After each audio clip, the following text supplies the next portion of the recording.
باپ سے یہ کہے ارے میں کما رہا ہوں تو کس کے لیے؟ تمہاری بیٹی کو خوش رکھنے کے لیے۔ اللہ نے کیا تمہیں معذور بنایا ہے؟ معذور پیدا کیا ہے؟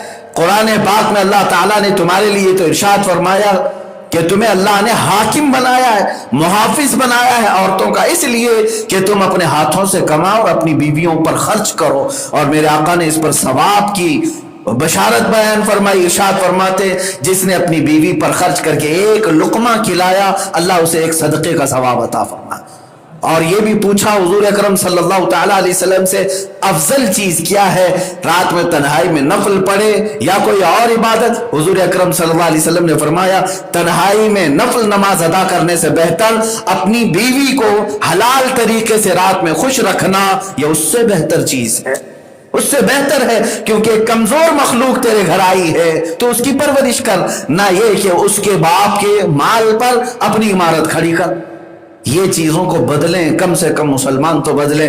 میں سوچتا ہوں بہت ساری ٹیمیں ہیں، بہت ساری کمیٹیاں ہیں، نوجوانوں کی ایسی کمیٹی کیوں نہیں بنتی جو علل اعلان یہ کہیں کہ ہم بغیر کسی مطالبے کے، بغیر جہیز کے نکاح کر کے اپنی گھر دلہن لے کر آئیں گے سنت مصطفیٰ کے مطابق، میرے آقا صلی اللہ تعالیٰ علیہ وسلم کی سنت کے مطابق۔ نوجوانوں کو میں نے اس سے قبل بھی اس طرح کی دعوت دی تھی، وہ شرماتے ہیں، وہ کہتے ہیں ماں باپ مانتے نہیں ہیں، کیونکہ یہ سلسلہ چل رہا ہے، بہت پہلے سے چلا ہے، اور ماں بھی لائی تھی اپنے گھر سے، اور اس گھر میں کافی دنوں سے جوجھ رہی ہے مصیبت کو لے کر۔ وہ یہی سوچتی ہے بہو آئے تو خالی ہاتھ کیوں آئے گی؟ میں تو اتنے سال رگڑ چکی ہوں گھر پہ جہیز کے نام پہ، میرے بیٹے کی عورت آئے تو میں بھی دیکھوں گی کتنا مال لاتی۔ یہ سلسلہ وار گناہ چلتا رہے گا، کہیں تو اسے بند کیا جائے، کہیں تو اسے روکا جائے۔ بہرحال میرے عزیزو، جس چیز کو جہیز سنت مصطفیٰ کہا جا رہا ہے وہ سنت وہی ہے کہ شوہر کے مال سے خرید کر اپنی بیٹی کو رخصت کیا جائے۔ اور اللہ قرآن میں فرماتا ہے نکاح کرو اے نوجوانوں، اگر تم فقیر ہو تو اللہ نکاح کی برکت سے تمہیں غنی بنا دے گا۔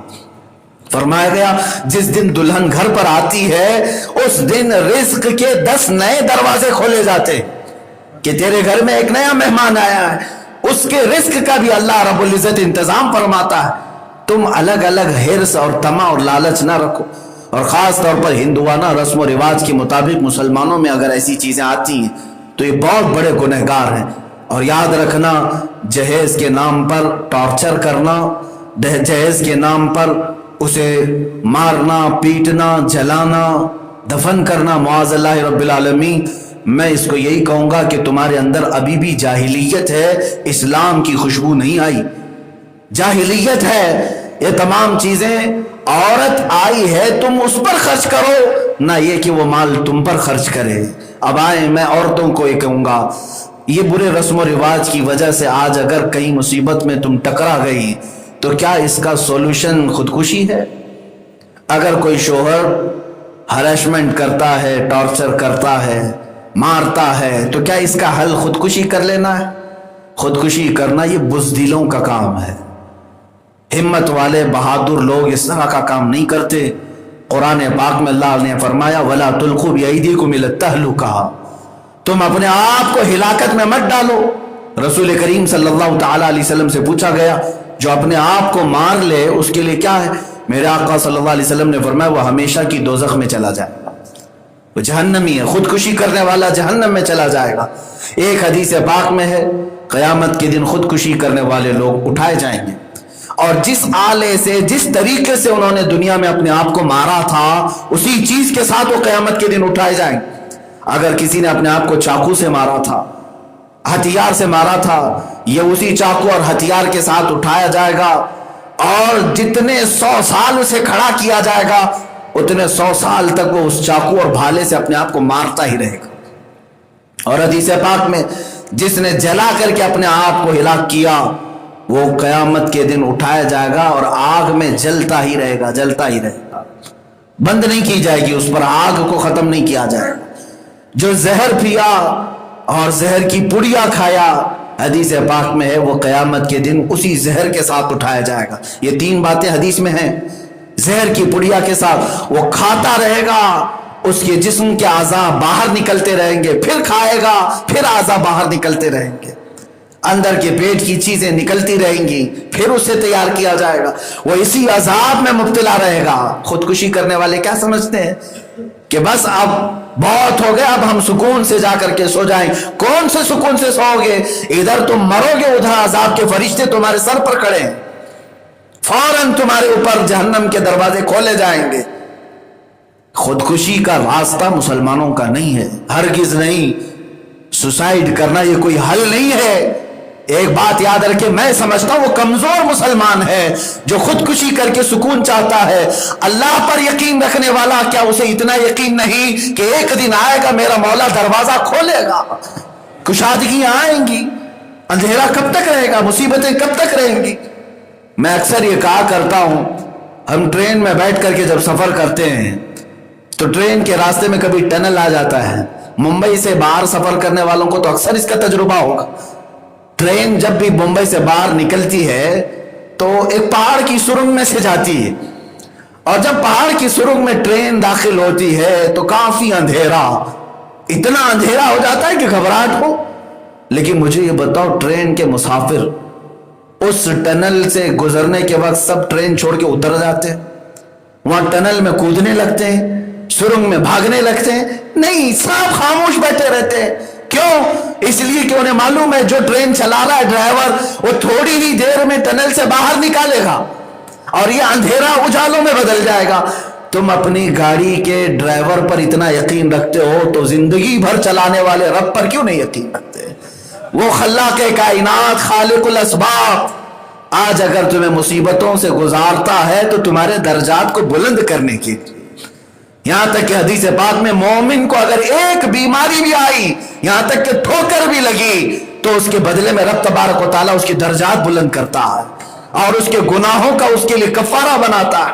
عورتیں اگر مصیبت میں آتی ہیں، اپنے شوہروں کے ساتھ کوئی اس طرح کی انہونی ہوتی ہے تو صبر کریں، اس لیے کہ فرمایا گیا جو عورت اپنے مرد کے ظلم پر برداشت کر کے صبر کر لے گئی، وہ قیامت کے دن سیدہ بی بی آسیہ کے ساتھ اٹھائی جائے گی۔ دنیا کی سب سے پاک باز خواتین میں سے حضرت آسیہ رضی اللہ تعالیٰ عنہ، جو فرعون کی بیوی تھی، زندگی بھر انہیں ظلم دیا، ان کے بالوں کو پکڑ کر کے وہ لٹکا دیتا، ہاتھوں میں کیل ٹھوکتا، پھر بھی وہ اپنے رب ذوالجلال پر ایمان رکھتی تھی، اللہ پر ایمان رکھتی تھی۔ عورتوں سے یہ گزارش ہے، خودکشی حل نہیں ہے، سوسائڈ حل نہیں ہے، اور مصیبتیں آتی ہیں، ایک نہ ایک دن یہ نکل کر کے واپس پھر خوشحالی کی طرف تمہیں لایا جائے گا۔ اور اللہ رب العزت مومن کو جو مصیبت دیتا ہے وہ اس کے گناہوں کا کفارہ ہوتا ہے یا درجات کی بلندی ہوتی، دو میں سے ایک ہوگا۔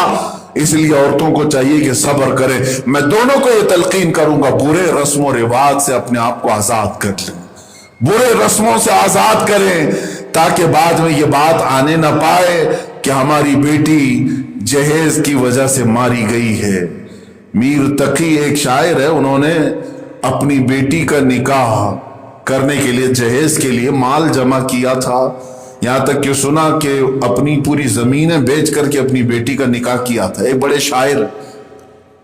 تو شادی کرنے کے بعد ان کی بیٹی کو جب پتہ چلا کہ ان کے باپ نے نکاح کے لیے میرے جہیز کے لیے پوری زمینیں بیچ دی، گھر بیچ دیا تھا، تو بیمار ہو گئی، غم میں اتنی بیمار ہوئی کہ موت ہو گئی لڑکی۔ باپ آئے، بہت جہیز دیا تھا، اور باپ آ کر کے اپنی بیٹی کا چہرہ دیکھا، اس کے بعد انہوں نے ایک اپنی زندگی کا آخری شعر کہا تھا کہ میں نے اپنی بیٹی کو ساری چیزیں دے دی تھی، لیکن بھول گیا تھا اس جہیز میں ایک کفن کو بھی دینا تھا، کفن میں نہیں دے سکا، وہ چیز کمی رہ گئی تھی۔ میرے عزیزو، کسی کے باپ کی بیٹی اپنے گھر پر لا کر اتنا اسے نہ ستاؤ کہ قیامت کے دن وہ تمہارے خلاف مقدمہ کرے۔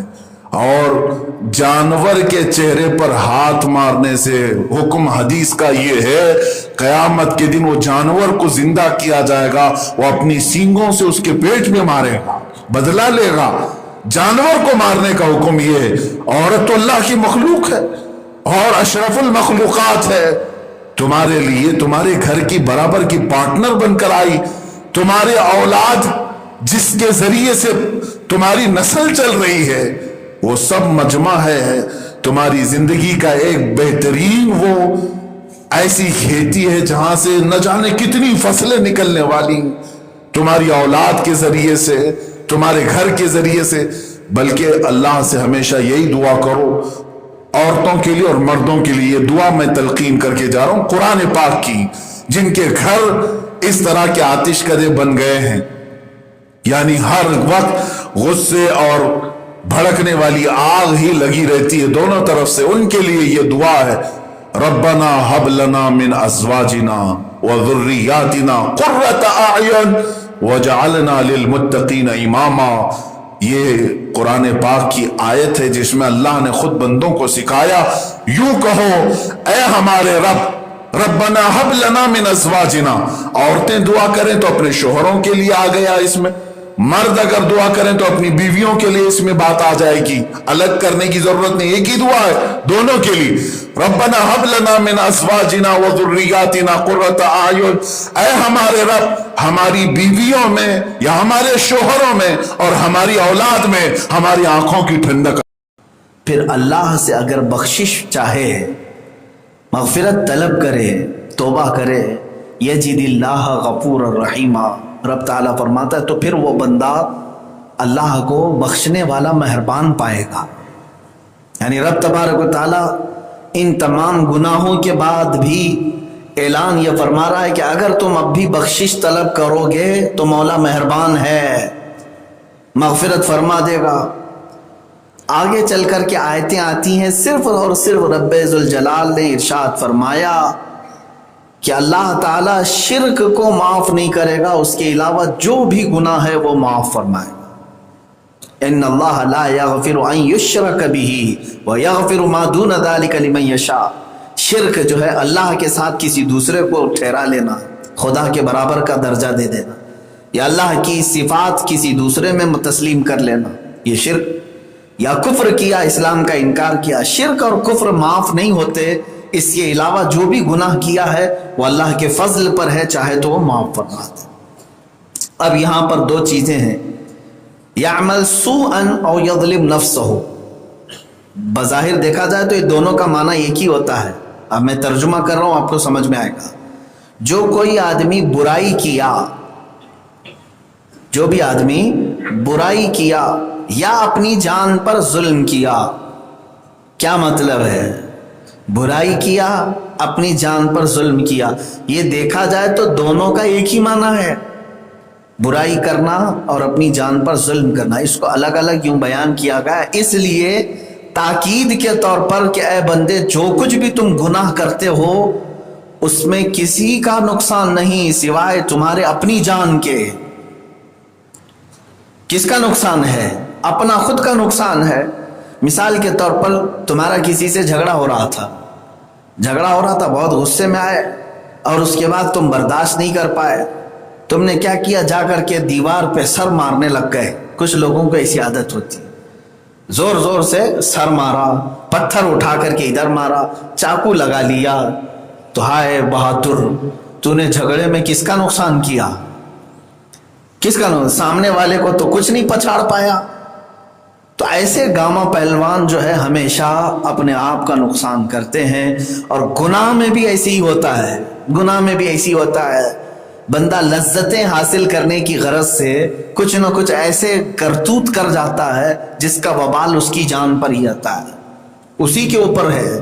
آگے رب تعالیٰ فرماتا ہے کہ وَمَن يَكْسِبْ إِثْمًا فَإِنَّمَا يَكْسِبُهُ عَلَى نَفْسِهِ، جو گناہ کرے گا، جو گناہ کمائے گا، اس کی کمائی اسی کی جان پر پڑے گی، یہ نہیں ہے۔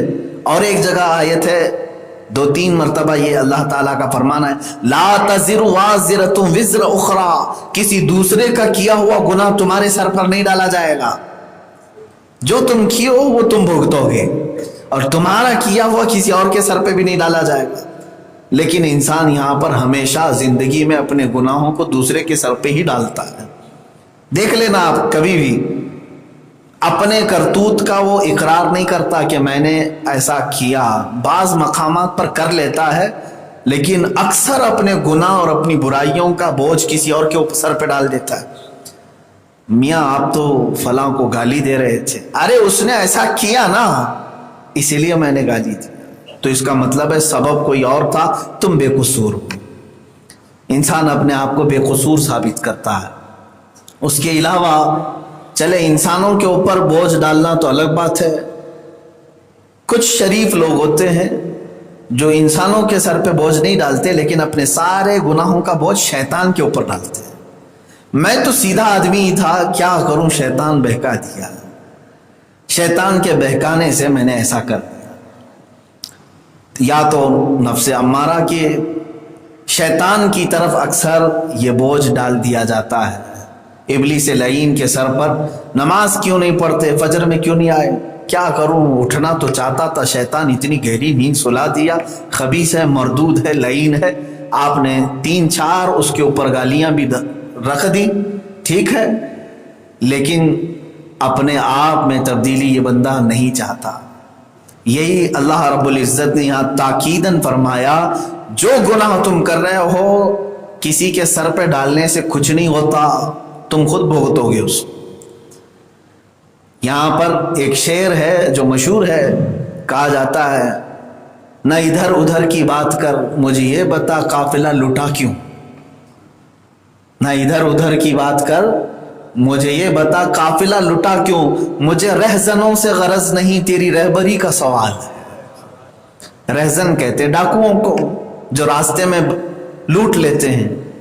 میاں صاحب کوئی آ رہے تھے قافلہ لے کر کے دلی سے ممبئی، لٹ گئے بیچ میں، ہم نے پکڑ کر کے پوچھا اتنا سارا سامان ساتھ میں لا رہے تھے، لٹ گئے آپ؟ کہا کیا کروں، چور ایسے تھے، ڈاکو ایسے تھے، فلاں تھے، ان لوگوں نے لوٹ لیا، سارا الزام ڈاکوؤں کے سر پہ ڈال دیا۔ تو اب شاعر نے یہی کہا ہے، مجھے یہ مت پتا رہزن ڈاکو کیسے تھے، چور کیسے تھے، سوال تو تیری رہبری کا ہے، تو کیا کر رہا تھا اس وقت جب ڈاکو آئے تھے، تب تو کیا کر رہا تھا؟ میرے عزیزو، تم ہزار ہیلے بہانے کرو، شیطان نے مجھے بہکایا، مجھے فلاں چیز نفس ادھر لے گئی، ادھر لے گئی، دوستوں نے گمراہ کیا، یہ سب عذر نہیں قبول کیے جائیں گے، تمہاری جان پر ہی یہ ساری آفتیں پڑیں گی، قیامت کے دن تم سے ہی سوال ہوگا۔ اپنے گناہوں کا بوجھ اگر تم دوسروں پر ڈالتے ہو تو یہ قبول نہیں کیا جائے گا، یہی کہا جائے گا۔ اللہ فرماتا ہے میں نے تجھے شر اور خیر پہچاننے کی صلاحیت پہلے سے دی تھی، تو جانتا تھا اچھا کیا ہے برا کیا ہے، مزے تو لے لیا، اب یہاں آ کر کے الزام کسی اور کے سر پہ ڈالتا ہے۔ مجھے بتاؤ، گناہ کرنے والے پاگل تو نہیں ہوتے؟ پاگل تو نہیں، پاگلوں کے اوپر سے تو شریعت کا قلم اٹھا لیا گیا، کیونکہ ذہن ہے نہیں، عقل ہے نہیں، دماغ نہیں ہے، تو ان کے اوپر احکام بھی نہیں ہے۔ لیکن جتنے گناہ کرتے ہیں کیا سب پاگل ہوتے ہیں؟ سب دماغ سے پیدل ہوتے ہیں؟ سب عقل والے ہیں؟ سب ذہن رکھنے والے ہیں؟ سوال یہی ہوگا، چلو ٹھیک ہے شیطان نے تمہیں بہکایا، جس وقت وہ شیطان تمہیں وسوسے ڈال رہا تھا تمہاری عقل کہاں تھی؟ تمہارا دماغ کس طرف تھا؟ کیا تمہیں اس بات کا خیال نہیں تھا کہ اللہ تمہیں دیکھ رہا ہے؟ کیا تمہیں اس بات کا احساس نہیں تھا کہ اللہ کے حضور تمہیں حاضر ہونا ہے؟ اسی لیے یہ حدیث مجھے یاد آتی، اللہ کے نبی صلی اللہ علیہ وسلم نے ارشاد فرمایا، مومن جب زنا کرتا ہے اور شراب پیتا ہے، دو چیزوں کے بارے میں، نشہ، زنا کرتا ہے یا نشہ کرتا ہے، تو اس وقت اس کے ساتھ ایمان نہیں رہتا، ایمان نکال لیا جاتا ہے سر کے اوپر سے۔ حضور اکرم صلی اللہ تعالی علیہ وسلم کی حدیث ہے، ایمان کی حالت میں کوئی بندہ یہ گناہ کر ہی نہیں سکتا۔ ایمان کہتے ہیں اللہ کو ماننا، اللہ قادر مطلق ہے، تو جس کے دل میں یہ ایمان ہے کہ رب دیکھ رہا ہے، ارے میاں یہاں تو عام انسان اگر دیکھ رہا ہے تو ہم سطر نہیں کھولتے، مجمع میں کیا آپ اپنے سطر کھول کے بیٹھتے ہیں؟ انسان اگر کوئی دیکھ رہا ہے پردے ہٹا دیتے ہیں، کھڑکیاں بند کر دی جاتی ہیں کہ کوئی دیکھ نہ لے، ہم اپنا سطر انسانوں سے چھپاتے ہیں۔ تو خلاق العالمین جس نے ہمیں پیدا کیا، ہماری رگ رگ سے واقف ہے، اس سے غفلت کیسے کر سکتا ہے بندہ؟ زنا اور نشہ، یہ دو چیزوں کے وقت میرے آقا نے فرمایا ایمان اس کے ساتھ نہیں رہتا، اٹھا لیا جاتا ہے۔ تو آپ یہ نہیں کہہ سکو گے میرے عزیزو کہ مجھے خیال نہیں تھا، مجھے پتہ نہیں تھا، یہ تمام چیزیں عذر نہیں ہیں. جو گناہ کرو گے اس کا وبال تمہارے اوپر. اب یہ ظلم کہا گیا ہے. ظلم کسے کہتے ہیں؟ اللہ نے فرمایا جس نے اپنی جان پر ظلم کیا. یہ اکثر جملہ سنتے بھی ہوں گے آپ، لوگوں نے اپنی جانوں پر ظلم کیا. کیا ہے ظلم؟ کیا ہے ظلم؟ کی ڈیفینیشن یہ ہے وضع الشیء علی غیر محلہ، کسی بھی چیز کو اس کی اصلی جگہ پر نہ رکھنا، یہ ظلم ہے. ٹوپی کی جگہ کہاں ہے؟ سر ہے. ٹوپی کو اگر کسی نے نکال کر پیروں میں پہن لیا تو یہ ٹوپی کے ساتھ کیا ہوا؟ ظلم ہوا. کرتے کو نکال کر کے پائجامے کی جگہ پہن رہا ہے، کرتے پر ظلم کیا اس نے. جس کی جو جگہ ہے اس جگہ کو چھوڑ کر دوسری جگہ کرنا، یہ کیا ہے؟ ظلم ہے. سجدے کی جگہ، سجدہ کس کے لیے ہے؟ صرف اللہ کے لیے. اور اگر اس نے کسی دوسرے کے لیے سر جھکا دیا تو اس نے اپنی جان پر اس سجدے پیشانی کے ساتھ ظلم کیا. اس نے پیشانی صرف بارگاہ رب العزت میں رکھنے کے لیے بنائی گئی تھی، دوسری جگہ رکھا تو کیا کیا اس نے؟ ظلم کیا. اپنی پیشانی کے ساتھ، اپنے سر کے ساتھ ظلم کیا. تمہاری زبان حلال لقمے چکھنے کے لیے بنایا اللہ نے، لیکن اس پر تم نے حرام لقمہ ڈال دیا. ظلم کس پہ ہوا؟ زبان پر ظلم کیا. زبان پر ظلم کیا. ہاتھوں کو اللہ تعالیٰ نے تنبیہ کر کے تمہیں دیا تھا کہ اس ہاتھ کو کبھی خدا کے نافرمانی میں نہ اٹھانا، گناہ کے لیے نہ اٹھانا، لذتوں کے لیے نہ اٹھانا. اللہ تعالیٰ نے تمہیں یہ ہاتھ جو دیا ہے، لوگ یہ سمجھتے ہیں یوں ہی مل گئے. ہاتھ کٹے ہوئے سے پوچھو کہ ہاتھ کی قیمت کیا ہوتی ہے. جس کی 5 انگلیاں نہ ہو، ہتھیلی نہ ہو، پوچھ لینا کہ کیسی دقت ہوتی ہے، تکلیف ہوتی ہے. میرے عزیز وہ ایک تنکا اٹھا نہیں سکتا.